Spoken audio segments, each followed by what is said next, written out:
We've been saying to you for a while, have you been listening to us for a while? That you create your own reality. Those words were coined by Jane Roberts. She was receiving Seth. You create your own reality. And Jerry said, that's good. How? Because you all like the idea of being in control of your own reality. But how is it that it happens? And the answer to that is, you are emitting a vibrational signal that for the most part you're not yet in control of. So you're not really creating your own reality on purpose. You're creating your own reality because you're just observing things and offering a vibration and then getting more. That's how law of attraction works. So when you are looking at something wanted, you are including it in your vibration.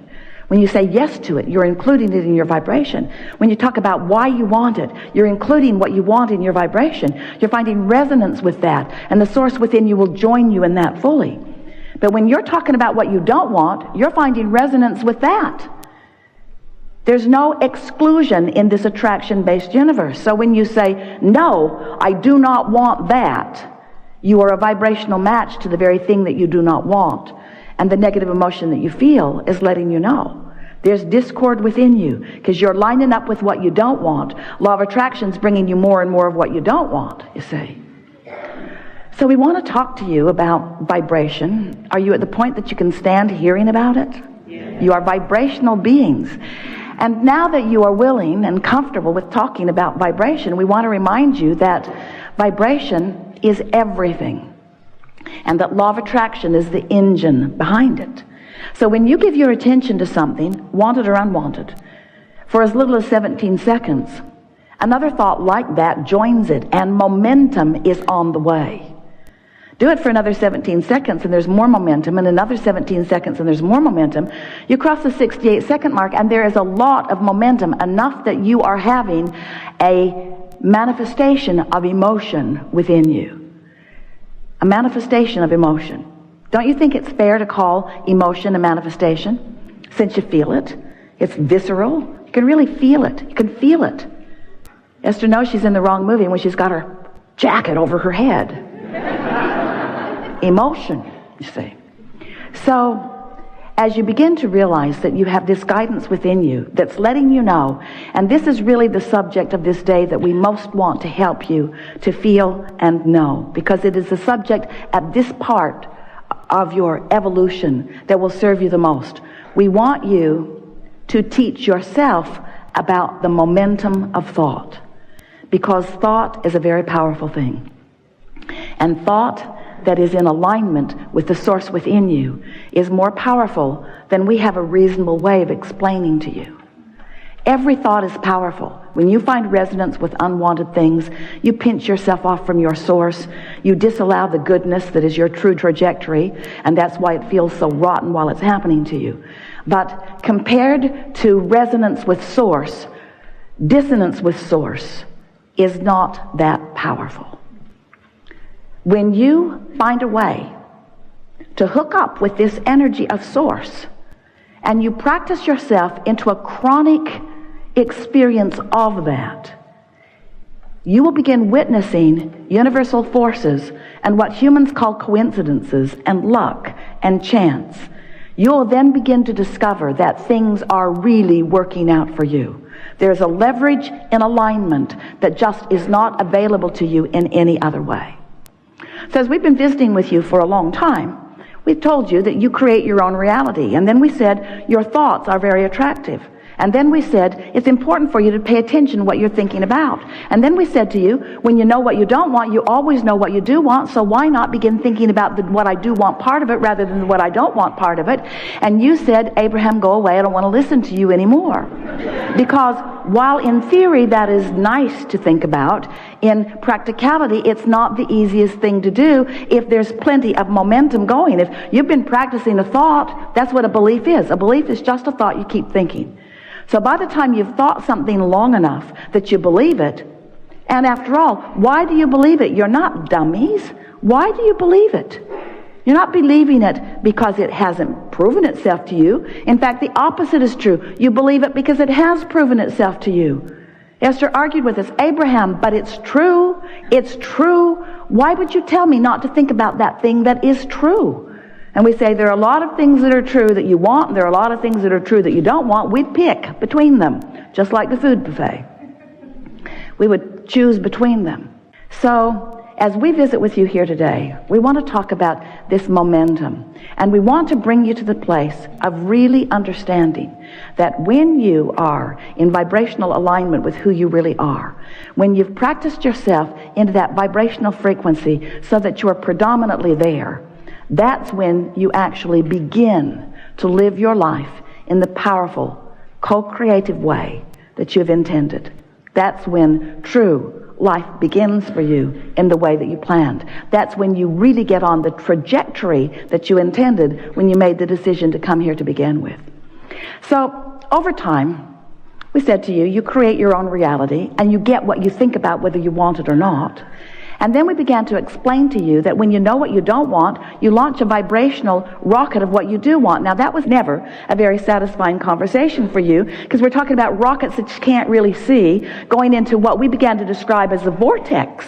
Oh, that was fun. The vortex of creation. It was such a good concept, such a good way of explaining to you. We wrote a whole book about your vortex, saying to you, get into your vortex, get into your vortex. Because when you've launched a rocket about what you want, and you've done it and done it and done it and done it and done it, there is a reality, a vibrational reality that is ready to reveal itself to you in full manifestational form. But you've got to be a vibrational match to what you're asking for. If you're asking for more money, you can't feel not enoughness and realize the money that you've got lined up for yourself. You see how that works?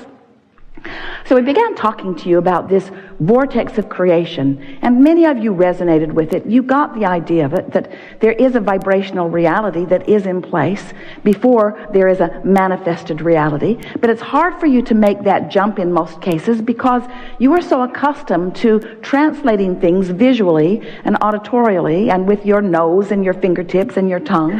You're so good at that when we talk about a vibrational reality that you cannot see and that you cannot hear and that you cannot smell or taste or touch, it wasn't as real as you wanted it to be. And then we began to explain, but you can feel your way into it. When you're happy, you're there. When you feel elation, you're a vibrational match to what's in there. And if you can keep it up, if you can keep the momentum going in the direction of what you want long enough, and it's not that long, if you can hold yourself in vibrational steadiness with who you really are and what you really want, a momentum will ensue that will be realized by you in full manifestational form, so that in time, everyone around you will be able to witness the manifestation that has moved from the vibrational reality into what you want to call reality. You don't want to call it reality until you can sleep with it or spend it or eat it or live in it or drive it. In other words, we get it. You want it to be about your spaces and faces and places. We get that.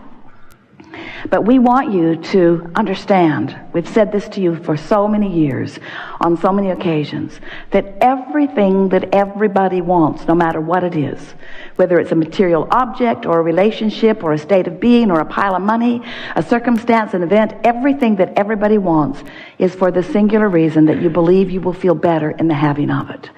And we want to remind you here today that not only will you feel better in the having of it, we can't even find words to explain to you how glorious clarity is, how wonderful it is to be chronically connected to this stream of well-being. So now we have another way of explaining it to you. So the vortex, which is the vibrational reality, which some of it you're allowing yourself to live and some of it not. This vortex has enough in it to keep you busy for 20 or 30 lifetimes. So if you can relax and expect good things to come to you, then more of the things that you've defined begin to flow specifically into your experience. It's such a nice thing. So we began describing to you that you've got to prepare yourself for the content of the vortex to reveal itself to you. You've got to be on the same vibrational wavelength. If you set your radio dial on 101 and expect to hear something that's being broadcast from 98, you don't hear it, do you? The frequencies have to match up. So your vortex is set on a high frequency. If you set yourself on a lower frequency because you're mad at that guy or irritated about that or disappointed about that or lonely about that, you have lots of reasonable excuses. We just don't think that you should argue for them so much. So as you hold yourself in vibrational difference from the vibration that is in your vortex, then you disallow yourself the full manifestation of it. So we began talking about your point of attraction. What is your point of attraction? What is your right now, in this moment, in every moment, relationship with what you've created, with what's actually in the vortex? Well, you can tell by the way you feel what your relationship is, but you can also tell by how things are turning out for you. So we began describing this vibrational grid. It's like a vibrational state of being that will fill in with all of the details. It's like the framework of a house. First the framework goes up, and then eventually they put the roof on and the walls go in and more detail comes to it. But initially there's a sort of a grid-like structure, and we want you to be aware that you've got this grid-like structure going on all the time that you have control over, that most of you have not been exercising your control as much as you can, or even hardly at all, because you've been observers of things rather than determined that you're going to prepare a grid, a point of attraction that matches what's in your vortex. So as we began describing this point of attraction, this grid, reminding you that your emotions are your indicator of really where your grid is. So if you recall the conversations that we've had about the emotional scale, where there is despair or powerlessness, and there is revenge, and there is frustration, and there's hopefulness, and then there's love and eagerness and all of those things that feel so good, appreciation.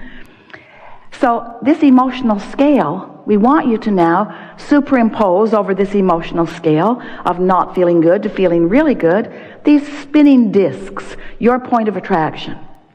So Esther began thinking to herself, what disc am I on? She'd say to someone, I'm on the ornery disc, so you might want to stay away. But the truth of it is, no one can stay away because law of attraction is so powerful, especially if there's momentum going.